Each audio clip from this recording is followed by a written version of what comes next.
Hello guys, एआईसीई computer education में आपका स्वागत है। चलिए आज के इस वीडियो में इंटरनेट के बारे में बताने वाले हैं, जो कि इंटरनेट का डिफिनेशन एक्सप्लेन करके हम थोड़ा बताने वाले हैं और कुछ लैब में भी हम इंटरनेट के बारे में बहुत सारा कुछ बताएंगे। तो फिलहाल यहाँ पे इंटरनेट स्टार्ट करें, क्योंकि एक्सेल जो है आपका लगभग में पूरा खत्म हो चुका है। जो मेन चीज मतलब जो भी ये एक्सप्लेन मतलब शुरू से अंत तक था लगभग में पूरा कंप्लीट हो चुका है और कुछ कुछ बचा हुआ है वो हम प्रोजेक्ट के थ्रू बीच बीच में हम एक्सेल का प्रोजेक्ट डालते रहेंगे।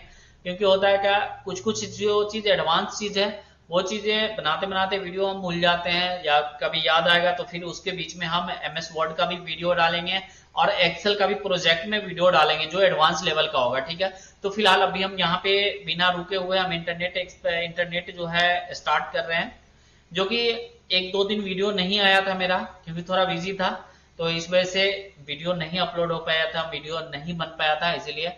तो यहाँ पे इंटरनेट स्टार्ट कर रहे हैं। तो इंटरनेट का सबसे पहले इंटरनेट के बारे में जानेंगे थोड़ा कि इंटरनेट क्या है, इंटरनेट कैसे आता है और कब आया, ये सारा कुछ। गूगल कब आया, गूगल क्या है, सर्च इंजन, ये सब के बारे में, वेब के बारे में और एचटीटीपी क्या है, ये सब के बारे में हम सारा एक्सप्लेन करेंगे। कुछ चीज जो है यहाँ पे थ्योरी के लिए यहाँ पे हम प्रोजेक्ट बनाए हुए हैं जो कि पावर पॉइंट में कुछ चीज यहाँ पे नोट कर लेंगे। आप लोग वीडियो को पॉज करके आप नोट कर सकते हैं, नहीं तो हम इसका पीडीएफ जो है आपको पीडीएफ को लिंक में हम डाल देंगे। पीडीएफ बनाकर हम लिंक डाल देंगे, आप लिंक से डाउनलोड कर लेंगे। तो चलिए हम प्रेजेंटेशन को, पीपीटी को हम ओपन करते हैं। तो फ्रॉम बिगिनिंग कर लेते हैं सबसे पहले। तो फ्रॉम बिगिनिंग जैसे कि यहाँ पे हेडिंग देख सकते हैं, इंटरनेट के बारे में, व्हाट इज इंटरनेट। तो यहाँ पे व्हाट इज इंटरनेट सबसे पहले आएंगे। व्हाट इज इंटरनेट, इंटरनेट क्या है। इंटरनेट अगर शॉर्ट फॉर्म में बोलना चाहते हैं, अगर शॉर्ट में बोलना चाहते हैं तो इंटरनेट एक अंतरिक्ष जाल है जो कि पूरे इंटरनेशनल मतलब पूरे वर्ल्ड में, पूरे ब्राह्मण वर्ल्ड में पूरा फैला हुआ है, उसी को हम इंटरनेट बोलते हैं। इंटरनेट का काम होता है किसी एक दूसरे से कनेक्ट होना। ठीक है, किसी एक दूसरे से जो कनेक्ट होता है, सपोज दैट यहाँ पे तो एक दूसरे से कनेक्ट नहीं होगा, इंटरनेट है तो यहाँ पे एक सिस्टम से लेकर दूसरे सिस्टम को जो कनेक्ट करता है उसे हम इंटरनेट बोलते हैं। एक दूसरे के बीच में जो कनेक्टिविटी मतलब कनेक्शन होता है उसको इंटरनेट के जरिए से हम कनेक्ट करते हैं। तो यहाँ पे डिफिनेशन आप दिया गया है, यहाँ पे पढ़ सकते हैं।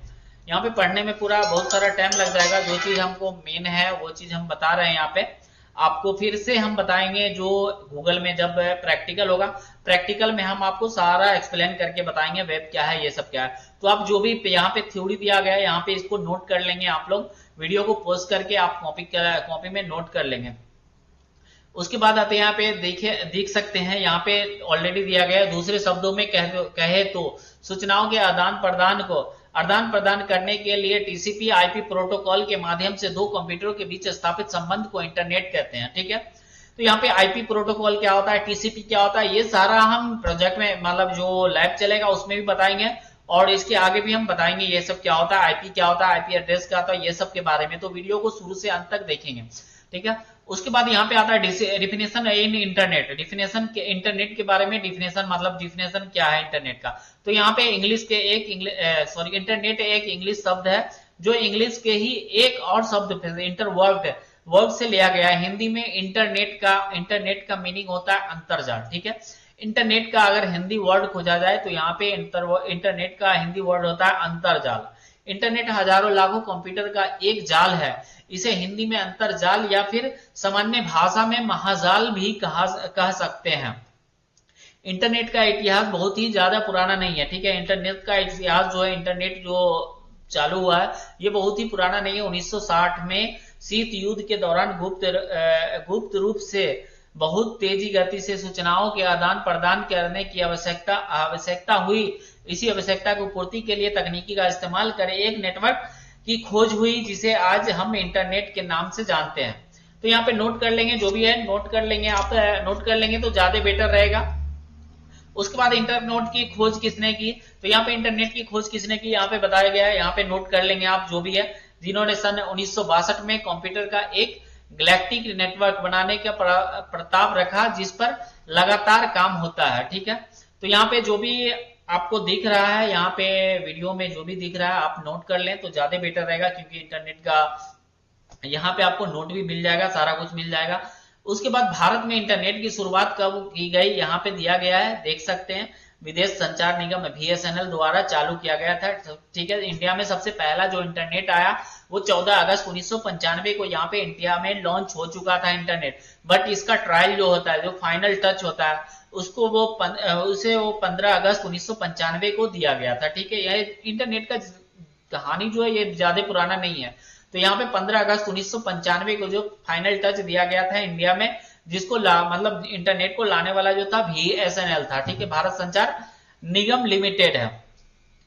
तब इंटरनेट का इस्तेमाल महत्वपूर्ण सूचनाओं के आदान प्रदान करने के लिए किया जाता था। इसकी स्पीड मात्र, यहाँ पे देखें तो बीएसएनएल की जो स्पीड थी मात्र थी 8 से 10 केबी प्रति सेकेंड, किलो बाइट्स प्रति सेकेंड। तो यहाँ पे 8 से 10 केबी प्रति सेकेंड, आप समझ सकते हैं कितना स्लो नेट रहा होगा। यहाँ पे तो हम लोग चलाते हैं सपोज डेट है 20 MB 50 MB 60 MB स्पीड चलता है, फिर भी हमको लगता है स्लो है। अब सोच लीजिए उस टाइम में जब इंटरनेट आया तो 8 से 10 केबी प्रति सेकेंड था। अब सोच लीजिए क्लिक करके अगर सर्च करेंगे किसी चीज को तो 5 मिनट बाद वो ओपन होकर दिखाएगा आपको वेब सीरीज, वेब दिखाएगा कि क्या सर्च किए थे। इस टाइप से यहाँ पे, क्योंकि 8-10 केबी प्रति स्पीड जो होता है इंटरनेट का बहुत ही स्लो, मतलब बहुत ही पुअर स्पीड होता है। ठीक है, उसके बाद अगले आगे बढ़ेंगे तो इंटरनेट की पहली वेबसाइट कौन थी। इंटरनेट की पहली वेबसाइट जो थी वहां पे देख सकते हैं info.com.ch.hypertext. उसके बाद www.theproject.html था। सबसे पहला वेबसाइट जो था, सबसे पहला इंटरनेट का जो सबसे पहला वेबसाइट था देख सकते हैं 6 अगस्त 1991 को लाइव हुआ था। पहला वेबसाइट जो था यहाँ पे लाइव वेबसाइट, तो आप समझ ही गए होंगे कि वेबसाइट किसको बोलते हैं। जो लिंक भेजते हैं, किसी को लिंक भेजते हैं तो वो वेबसाइट हो जाता है। वेबसाइट क्या होता है, वेब क्या होता है, एचटीटीपी क्या होता है, ये सब के बारे में हम आपको सबको एक्सप्लेन करके बताएंगे। तो फिलहाल जो भी नोट है आप नोट करते हुए चले जाएंगे यहाँ पे। ठीक है, अगर आप इतना जल्दी नहीं लिख पा रहे हैं तो वीडियो को पॉज करके आप नोट कर लें, कॉपी में नोट करके यहाँ पे रख लें, क्योंकि ये सब चीज बहुत ही इंपॉर्टेंट है, आपको काम आ सकता है। वैसे आपकी मर्जी, नोट करना है तो नोट कर सकते हैं। इंटरनेट कैसे काम करता है, हाउ इंटरनेट वर्क्स। तो हालांकि इंटरनेट की सैटेलाइट के माध्यम इंटरनेट जो है बहुत तरीकों से काम करता है। ठीक है, सैटेलाइट से भी इंटरनेट चलता है, ऑप्टिकल फाइबर केबल से भी इंटरनेट चलता है। उसके बाद बहुत सारे तरीके से, 2-3 तरीके से है यहाँ पे इंटरनेट चलता है। तो ऑप्टिकल फाइबर केबल जो होता है वो सबसे हाई स्पीड होता है, जो कि आप देख सकते हैं आपके अगल बगल में या फिर किसी गांव ग्रामीण में या शहर में, बहुत सारे जगह पे, यहाँ पे लगभग में सारा जगह पे ऑप्टिकल फाइबर बीत चुका है। जो देखेंगे पतला पतला वायर रहेगा ब्लैक कलर का, जो भी कलर का ऊपर वायर टाना रहेगा। या फिर पहले चलाते होंगे तो जैसे सपोज बीएसएनएल का वायर आता था, पहले बीएसएनएल का वायर हम लोग के घर तक जाता था, उसके बाद टेलीफोन में कनेक्शन होता था, उसी को ऑप्टिकल फाइबर केबल बोलते हैं। ठीक है, ऑप्टिकल फाइबर कनेक्शन बोलते हैं। उसके बाद जिसको सबमरीन केबल भी कहते हैं, सबमरीन केबल बोलते हैं, सबमरीन केबल भी बोलते हैं। ठीक है, सबमरीन केबल क्या होता है, समुद्र के तट से, मतलब बीच समुद्र के सबसे निचला तट से जो इंटरनेट आता है ना ऑप्टिकल फाइबर बीच के, उसको सबमरीन बोलते हैं। ठीक है, उसके बाद आगे की तरफ बढ़ेंगे। टाइप्स ऑफ इंटरनेट के कितने प्रकार होते हैं, तो इंटरनेट के 3 प्रकार होते हैं, इंटरनेट, इंट्रानेट, एक्स्ट्रानेट। तो यहाँ पे देख सकते हैं, यहाँ पे आपके सामने कुछ एक्सप्लेन करके डाला हुआ है, इंटरनेट का एक्सप्लेन डाला हुआ है, उसके बाद इंट्रानेट का भी एक्सप्लेन करके डाला हुआ है कि क्या है इंट्रानेट। उसके बाद एक्स्ट्रानेट के बारे में भी डाला हुआ है, एक्स्ट्रानेट क्या है, एक्स्ट्रानेट कहाँ पे यूज होता है वो भी डाला हुआ है। उसके बाद आगे की तरफ बढ़ेंगे तो यहाँ पे व्हाट इज www, जो कि www तो आप लोगों को सबको पता ही होगा कि www क्या है। आप लोग लगभग में सब यूज करते हैं, सब देखते भी हैं, www कुछ भी है, www.india.com, www.india.in, ये सब देखते हैं, बट ये नहीं पता कि www होता क्या है। तो यहाँ पे दिया गया वर्ल्ड www का फुल www का फुल फॉर्म होता है वर्ल्ड वाइड वेब, जिसे कि आमतौर पे W3 या वेब भी बोल सकते हैं। ठीक है, वेब भी कहा जाता है, वेब भी बोल सकते हैं।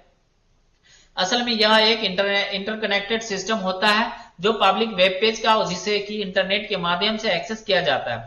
ये यहाँ पे www क्या करता है, www जो है वर्ल्ड वाइड वेब, मतलब पूरे दुनिया में जो भी आप सर्च करते हैं ना, सपोज यहाँ पे गूगल में, गूगल क्या है, गूगल एक सर्च इंजन है। गूगल बता दे कि गूगल एक सर्च इंजन है, गूगल कोई भी वेब नहीं है। ठीक है, यहाँ पे सर्च इंजन, गूगल एक बहुत ही बड़ा सर्च इंजन है, जो कि कुछ भी आप टाइप करते हैं तो वहां पे सर्च करके दे देता है। उसके ऊपर देखेंगे एक क्रोम जब खोलेंगे तो क्रोम जो है वेब ब्राउजर है। क्रोम क्या है? Web browser. क्रोम के ऊपर देखेंगे किसी भी चीज को सर्च मारेंगे तो ऊपर में लिखा जाएगा आपको www, ठीक है। उसके बाद जो भी आपका यूआरएल होगा, यूआरएल वेब के बारे में और भी एक्सप्लेन करके हम बताएंगे लैब में, क्योंकि यहाँ पे हम अगर उस पे जाकर बताएंगे और फिर इस पे बताएंगे तो बहुत सारा टाइम लग जाएगा, तो इसीलिए हम लैब में भी हम डायरेक्ट भी बताएंगे आपको, गूगल खोल के लैब में भी। उसके बाद आगे बढ़ते हैं, यूआरएल क्या होता है, यूआरएल क्या है और कैसे काम करता है। यूआरएल के बारे में यहाँ पे एक्सप्लेन करके बताया गया है, लेकिन आपको प्रोजेक्ट में भी लाइव भी हम बताएंगे कि गूगल खोल के, क्रोम खोल के यहाँ पे यूआरएल क्या होता है, वेब क्या होता है, ये सब के बारे में, वेबसाइट क्या होता है, वेबसाइट के बारे में बताएंगे कि वेबसाइट कैसे खोजा जाता है, वेबसाइट को कैसे जानेंगे कि ये ऑफिशियल वेबसाइट है या फेक वेबसाइट है, ये सब के बारे में, ठीक है। आईपी प्रोटोकॉल क्या है, आईपी एड्रेस क्या होता है, ये सब के बारे में हम सारा कुछ एक्सप्लेन करके बताएंगे। फिलहाल जो भी है यहाँ पे नोट कर लेंगे। उसके बाद आगे की तरफ बढ़ते हैं। तो व्हाट इज गूगल? गूगल क्या है? गूगल अभी बताएं कि गूगल एक सर्च इंजन है, जो कि एक बहुत ही बड़ा सर्च इंजन है। गूगल से बड़ा अभी तक कोई नहीं है, गूगल से छोटा उसके बाद आ जाता है मोजिला फायरफॉक्स है। सर्च इंजन बहुत सारा है, मोजिला फायरफॉक्स है, अमेजोन है, और भी बहुत सारा है, जैसे बहुत सारा सर्च इंजन है। सर्च इंजन डालेंगे तो बहुत सारा सर्च इंजन आएगा, उसमें देख लेंगे। तो सबसे बड़ा जो है, हम लोग गूगल को जानते हैं कि गूगल सर्च इंजन, गूगल जो है, गूगल पे कुछ भी टाइप करते हैं यहाँ पे आ जाता है, क्योंकि गूगल जो है बहुत ही बड़ा सर्च इंजन है। कुछ भी आप टाइप करते हैं, किसी भी वर्ड में आप टाइप कर देंगे तो वो सर्च करके कुछ ना कुछ दे ही देगा। उसके बाद आगे बढ़ते हैं। यहाँ पे web browser, what is web browser? Web browser होता क्या है? वेब ब्राउजर होता क्या है वो बताते सबसे पहले वेब ब्राउजर के बारे में। यहाँ पे कुछ दिया गया एक्सप्लेन करके, वो चीज आप नोट कर लेंगे। वेब ब्राउजर किसने पैदा किया, मतलब कौन बनाया, यहाँ पे कौन आविष्कार किया वेब ब्राउजर को, तो वहां पे देख सकते हैं टिम बर्नल ने सन 1991 में बनाया था। वेब ब्राउजर होता क्या? आप लोग मोबाइल चलाते हैं, वेब से कुछ सर्च करते हैं, सपोज दैट सर्च करते हैं, तो सर्च करने के लिए क्या जाते हैं आप? फेसबुक पे तो सर्च नहीं करेंगे, फेसबुक पे वही चीज सर्च करेंगे जो चीज उसमें अवेलेबल है। जैसे किसी का नाम सर्च करेंगे तो नाम सर्च करके दे देगा, लेकिन वो वेब ब्राउजर नहीं होता। वेब ब्राउजर उसे बोलते हैं जहां पे साइड टाइप करते हैं। सपोज दैट आपको रिजल्ट देखना है, अगर सपोज दैट यहाँ पे बिहार बोर्ड का 10th का रिजल्ट देखना है, तो आप बिहार बोर्ड 10th रिजल्ट कहाँ पे डालते हैं? क्रोम में डालते हैं, या फिर क्रोम आपको लगभग में क्रोम जो है गूगल की कंपनी है, गूगल का ही है। क्रोम में लगभग में सारा मोबाइल में अभी क्रोम दे रहा है। क्रोम जो है वो आपका वेब ब्राउजर है, ठीक है, वेब ब्राउजर है। गूगल क्या है? गूगल एक सर्च इंजन है, क्रोम एक वेब ब्राउजर है। क्रोम के जैसा ही मोजिला फायरफॉक्स है। उसके बाद ओपेरा मिनी चलाए होंगे आप। मल्टीमीडिया फोन जब चलाते थे तो ओपेरा मिनी आता था, यूसी ब्राउजर आता था, बहुत सारा ब्राउजर है, जो कि ये सब क्या है? वेब ब्राउजर है। अभी हम चलाते होंगे लगभग में, सपोज दैट यहाँ पे गूगल चलाते हैं, क्रोम चलाते होंगे, लगभग में सारा आदमी क्रोम चलाते होंगे। उसके बाद मोजिला फायरफॉक्स भी लगभग चलाते होंगे। इंटरनेट एक्सप्लोरर, जो कि कंप्यूटर में जो है इनबिल्ट आता है, इंटरनेट एक्सप्लोरर, जो कि सर्च में जाएंगे, विंडोज प्लस आर दबा के सर्च में जाएंगे या फिर स्टार्ट में जाएंगे, आप टाइप करेंगे इंटरनेट एक्सप्लोरर तो ऑटोमेटिक आ जाएगा। तो वेब ब्राउजर का काम क्या होता है? किसी भी नेट को सर्फिंग करने के लिए आपको वेब ब्राउजर चाहिए। आप चाहे तो एमएस वर्ड में नेट नहीं चला सकते हैं, पेंट में नेट से नहीं चला सकते हैं, एक्सेल में इंटरनेट नहीं चला सकते हैं, लेकिन इंटरनेट को ब्राउज करने के लिए, इंटरनेट को सर्फिंग करने के लिए किसी ब्राउजर का हमको यूज करना पड़ता है। सपोज दैट आपको फोटो बनाना है, तो फोटो बनाने के लिए आप एमएस वर्ड में फोटो नहीं बना सकते हैं, फोटो बना सकते हैं बट नॉर्मली तरीका से, लेकिन उसके लिए भी, फोटो एडिटिंग के लिए भी यहाँ पे सॉफ्टवेयर मिलता है। जैसे फोटोशॉप यूज करना होगा, अगर डिजाइनिंग करना है तो फोटोशॉप यूज करना होगा। अगर सपोज दैट सिविल का काम कर रहे हैं तो उसके लिए ऑटोकैड चाहिए, तो वहां पे एमएस वर्ड में आप ऑटोकैड नहीं चला सकते। इसी तरह से यहाँ पे वेब ब्राउजर होता है। वेब ब्राउजर में इंटरनेट सर्फिंग करने के लिए यूज करते हैं, इंटरनेट को सर्फिंग करने के लिए हमको वेब ब्राउजर यूज करना पड़ता है। उसके बाद आगे की तरफ बढ़ेंगे तो यहाँ पे देख सकते हैं वेब ब्राउजर का कुछ सैंपल दिया गया है। गूगल क्रोम जो है वो पीसी के लिए भी है, मोबाइल के लिए भी है, टैबलेट के लिए भी है। टैबलेट तो जानते होंगे जो मोबाइल के जैसा बड़ा आता है। उसके बाद इंटरनेट एक्सप्लोरर जो है वो पीसी के लिए ओनली है। माइक्रोसॉफ्ट एज, ये भी जो है माइक्रोसॉफ्ट एज जो देख रहे हैं ये भी वेब ब्राउजर है। मोजिला फायरफॉक्स ये भी वेब ब्राउजर है, जो कि पीसी, मोबाइल, टैबलेट तीनों में यूज कर सकते हैं। सफारी ये भी जो है वेब ब्राउजर है, पीसी, मोबाइल, टैबलेट में यूज कर सकते हो। ओपेरा भी पीसी, मोबाइल, टैबलेट में यूज कर सकते हैं। उसके बाद कॉन्क्यूरो है, लिनक्स पीसी में यूज कर सकते हैं। ये लिनक्स पीसी क्या है वो आपको बताएंगे। लिनक्स पीसी में यूज कर सकते हैं। लाइनेक्स है, लाइनेक्स में लिनक्स में यूज कर सकते हैं, उसके अलावा कोई भी किसी में यूज नहीं कर सकते। एक होता है हम लोग का पीसी जो कि पर्सनल कंप्यूटर, एक लिनक्स सॉफ्टवेयर है, जैसे ऑपरेटिंग सॉफ्टवेयर आता है ना विंडोज 8, विंडोज 10, विंडोज 11, उसी तरह से यहाँ पे लिनक्स जो है एक ऑपरेटिंग सिस्टम है, ठीक है, ऑपरेटिंग सॉफ्टवेयर होता है। उसके बाद आगे बढ़ेंगे, गूगल की शुरुआत कब की गई, तो यहाँ पे देख सकते हैं गूगल कंपनी की शुरुआत जो हुई थी 1996 से 1997 की गई थी। 1996 में लैरी पेज और सर्जे ब्रिन दोनों मिलकर गूगल की शुरुआत की गई थी। तो यहाँ पे कंप्यूटर की दुनिया में कुछ भी चीज, किसी भी चीज को ना अकेला, कोई भी अकेला यहाँ पे यूज नहीं किया, मतलब आविष्कार नहीं किया, 1 2 3 मिलकर यहाँ पे आविष्कार किया हुआ का। अगर किसी एक का नाम है तो सपोजिट यहाँ पे किसी एक का नाम हाईलाइट हो गया तो इसीलिए यहाँ पे हाईलाइट हो गया, बट यहाँ पे क्या है, किसी एक ने आविष्कार नहीं किया, 2 3 मिलके ही आविष्कार किया होगा। उसके बाद आगे गूगल की खोज किसने की थी, यहाँ पे देख सकते हैं गूगल की खोज यहाँ पे बताया गया, यहाँ पे नोट कर लेंगे। गूगल का मालिक कौन है, तो यहाँ पे देख सकते हैं जो कि गूगल का मालिक जो भी है। गूगल के सीईओ कौन है, गूगल के सीईओ जो भी है यहाँ पे देख सकते हैं। उसके बाद आगे बढ़ते हैं,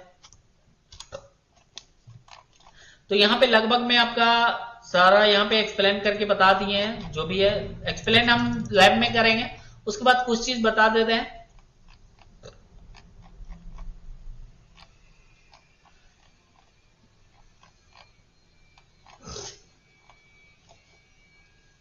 उसके बाद यहाँ पे डोमेन के बारे में बताते हैं, डोमेन क्या होता है वो बताते हैं। डोमेन दे दे, डोमेन का मतलब होता है कोई यूनिक नेम।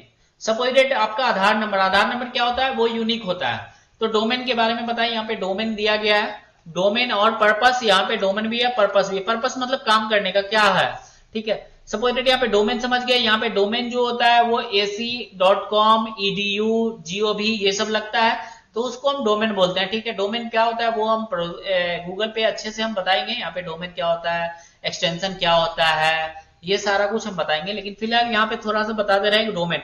डोमेन जो हो गया ये हो गया आपका, देखते हैं www.ac.india.com रहता है, .gov रहता है, .in रहता है, gov.in रहता है। तो ये वेबसाइट जो है, वेबसाइट हम कैसे पहचानेंगे किस फील्ड का ये वेबसाइट बना हुआ है। तो यहाँ पे देख सकते हैं AC जो है एकेडमिक इंस्टीट्यूशन के लिए बनता है। उसके बाद .com जो है कमर्शियल यूज के लिए बनता है। उसके बाद edu जो रहता है लास्ट में देखेंगे www.india.edu.in या इस टाइप से रहेगा तो समझ जाएंगे कि वो एजुकेशन इंस्टीट्यूशन के लिए है। उसके बाद यहाँ पे भी gov लास्ट में, ये जो लगा रहता है डोमेन, ये लास्ट में लगा रहता है। लास्ट में जो भी लगा रहा है gov लगा रहेगा तो समझ जाएंगे कि वो गवर्नमेंट के लिए है, ठीक है, वो गवर्नमेंट का वेबसाइट है। उसके बाद NET आता है, NET का मतलब होता है नेटवर्क रिसर्च के लिए। ORG अगर लगा रहता है नॉन प्रॉफिटेबल ऑर्गेनाइजेशन जो रहता है उसके लिए होता है। IN लगा रहा है जिस भी वेबसाइट में तो समझ जाए वो इंडिया का वेबसाइट है, ठीक है। यहाँ पे IN जैसे सपोज डेट इंडिया के वेबसाइट मतलब ऑफिशियल वेबसाइट पे जाना है तो www.india.in पे टाइप करेंगे तो ऑटोमेटिक इंडिया के ऑफिशियल वेबसाइट पे चले जाएंगे। इंडिया के वेबसाइट पे जब जाएंगे तो आपको इंडिया के बारे में सारा डिटेल्स मिल जाएगा। आपका PM कौन है, CM कौन है, जो भी है, यहाँ पे सीट कितना है, जो भी चीज चाहिए डिटेल्स, तो आप india.in पे चले जाएंगे तो ऑटोमेटिक सारा डिटेल्स आपको मिल जाएगा। सपोज डेट यहाँ पे इंडिया के बदले UK जाना है, PK जाना है, पाकिस्तान का देखना है, बांग्लादेश का देखना है, सऊदी का देखना, दुबई का देखना, जो भी देखना है, लास्ट में जो है एक्सटेंशन चेंज होता रहेगा, डोमेन चेंज होता रहेगा। सपोज डेट अगर PK में पाकिस्तान का देखना तो PK लगा देंगे, ठीक है। अगर बांग्लादेश का लगाना है तो उसका भी अलग होगा, यूके का लगाना तो यूके लगा देंगे, USA का USA होगा। तो इस टाइप से यहाँ पे जो भी ऑफिशियल वेबसाइट होगा इंडिया का तो वो लास्ट में IN लगा रहेगा, ठीक है। उसके बाद और कुछ है, यहाँ पे एक चीज बताने वाले हैं, लोकल एरिया नेटवर्क जिसको लैन कनेक्शन बोलते हैं। लैन कनेक्शन होता क्या है, लैन कनेक्शन जो होता है वो लोकल एरिया नेटवर्क होता है। जो कि लोकल एरिया नेटवर्क किसको बोलते हैं, सपोज डेट आपका रूम है, 2 रूम है, एक रूम में सिस्टम है, एक दूसरे रूम में सिस्टम है, तो हम क्या करते हैं कि लैन का कनेक्शन करते हैं, फाइबर कनेक्शन करके हम लैन से कनेक्शन करते हैं। लैन से कनेक्शन करने में क्या होता है, एक सिस्टम से दूसरे सिस्टम को कनेक्ट कर देते हैं। अब होता क्या है, अगर दूसरे रूम में आप प्रिंट मारे, अगर सपोज डेट एक रूम में आपका प्रिंटर है, दूसरे रूम में प्रिंट मार रहा है तो वो रूम में प्रिंट हो रहा है, तो उसी को हम लैन कनेक्शन बोल रहे हैं, ठीक है, लैन कनेक्शन बोला जाता है। लैन कनेक्शन को शॉर्ट फॉर्म में हम यहाँ पे समझाए हैं, बहुत सारा चीज होता है लैन कनेक्शन से। यहाँ पे देख सकते हैं, यहाँ पे इंटरनेट हम वाईफाई यूज कैसे करते हैं, तो वाईफाई यूज कैसे करते हैं, सबसे पहले यहाँ पे टावर में नेटवर्क आता है, इंटरनेट आता है, उसके बाद आता है मेरे राउटर में जो कि इंटरनेट। सबसे पहले टावर में आने से पहले यहाँ पे इंटरनेट प्रोवाइडर के पास आता है। इंटरनेट प्रोवाइडर क्या होता है सबसे पहले ये बताते हैं। इंटरनेट प्रोवाइडर अभी इंडिया में सपोजिटेड यहाँ पे बीएसएनएल हो गया, जियो हो गया, आइडिया हो गया, एयरटेल हो गया, ये सब क्या है, इंटरनेट प्रोवाइडर है। उसके बाद यहाँ पे टावर में आता है, टावर के बाद हम राउटर में आता है, ठीक है। राउटर लगाते हैं घर में, अगर आपके वाईफाई होगा तो देख सकते हैं कि यहाँ पे मॉडेम लगा होगा आपके मोबाइल में, वाईफाई में मॉडेम छोटा सा मॉडेम लगता है, इस टाइप से यहाँ पे मॉडेम जो है ये मॉडेम लगता है। उसके बाद आपका वाईफाई चलना स्टार्ट हो जाता है, और उसके बाद उससे पहले यहाँ पे राउटर लगता है। राउटर भी लगा सकते हैं, डायरेक्ट मॉडेम भी लगा सकते हैं, दोनों तरीका है। राउटर लगाएंगे तो क्या होगा, यहाँ पे लैन कनेक्शन देना पड़ेगा। लैन कनेक्शन आप सिस्टम में दीजिएगा, सिस्टम में पीछे देखेंगे लैन कनेक्शन होता है, लैन कनेक्शन डाल देंगे तो ऑटोमेटिक आपका नेट चलने लगेगा, आपको वाईफाई का जरूरत नहीं है। लेकिन मॉडेम लगाने से क्या होता है, मॉडेम लगाने से आपका वाईफाई ओपन हो जाता है। अगर मोबाइल में कनेक्ट करना है या फिर एक दूसरे को देना है किसी को वाईफाई, तो ऑटोमेटिक दे सकते हैं यहाँ पे वाईफाई को। उसके बाद आगे बढ़ते हैं तो यहाँ पे वाईफाई देख सकते हैं, वाईफाई का फुल फॉर्म है, यहाँ पे कुछ फुल फॉर्म है, यहाँ पे फुल फॉर्म देख लेंगे, फुल फॉर्म नोट कर लेंगे जो भी है। उसके बाद यहाँ पे स्टोरेज डाटा के बारे में बताते हैं, स्टोरेज डाटा यूनिट्स के बारे में। स्टोरेज डाटा यूनिट के बारे में सबसे छोटा यूनिट जो होता है, आप मेमोरी जानते हैं ना, मेमोरी 1 जीबी तो जानते होंगे, 1 जीबी 2 जीबी 4 जीबी 8 जीबी ये सब जानते हैं। बट जीबी से भी छोटा यूनिट होता है, जीबी से छोटा यूनिट क्या होता है, एमबी होता है। ये एमबी भी आप जानते होंगे, एमबी क्या होता है ये भी जानते होंगे, केबी भी जानते होंगे, ठीक है, किलोबाइट। केबी भी जानते हैं कि 1024 केबी का केबी बराबर 1 एमबी होता है, लेकिन केबी से पहले क्या आता है वो नहीं जानते होंगे। और सबसे छोटा यूनिट क्या होता है, सपोज दैट आप इंटरनेट चलाते हैं तो एमबी में स्पीड जाता है, केबी में स्पीड जाता है, लेकिन केबी और एमबी से पहले भी क्या होता है, सबसे छोटा जो होता है कंप्यूटर स्टोरेज की यूनिट में, स्टोरेज यूनिट में सबसे छोटा जो होता है बीट होता है। 8 बीट बराबर 1 बाइट होता है, ठीक है। 1 बीट बराबर यहाँ पे 1 बाइट होगा, यहाँ पे सॉरी 1 बाइट 1 लिखना भूल गए थे, तो यहाँ पे 8 बीट बराबर 1 बाइट होता है। 1024 बाइट बराबर 1 किलो बाइट होता है, यहाँ पे 1 किलो बाइट भी लिखना भूल गए हैं, तो यहाँ पे समझ जाएंगे कि 1 किलो बाइट है। तो इस टाइप से यहाँ पे देखेंगे 1024 मेगा एमबी बराबर 1 जीबी होता है, 1024 जीबी बराबर 1 टीबी होता है, 1024 टीबी बराबर 1 पेटाबाइट होता है, 1024 पेटाबाइट बराबर 1 एक्सा बाइट होता है। यहाँ पे और भी बहुत सारा है, लेकिन आपको जीबी तक ही टीबी तक ही यूज करना है, ठीक है। टेराबाइट 1024 जीबी बराबर 1 टेराबाइट। तो चलिए आज के इस वीडियो में बस इतना ही था, थैंक यू।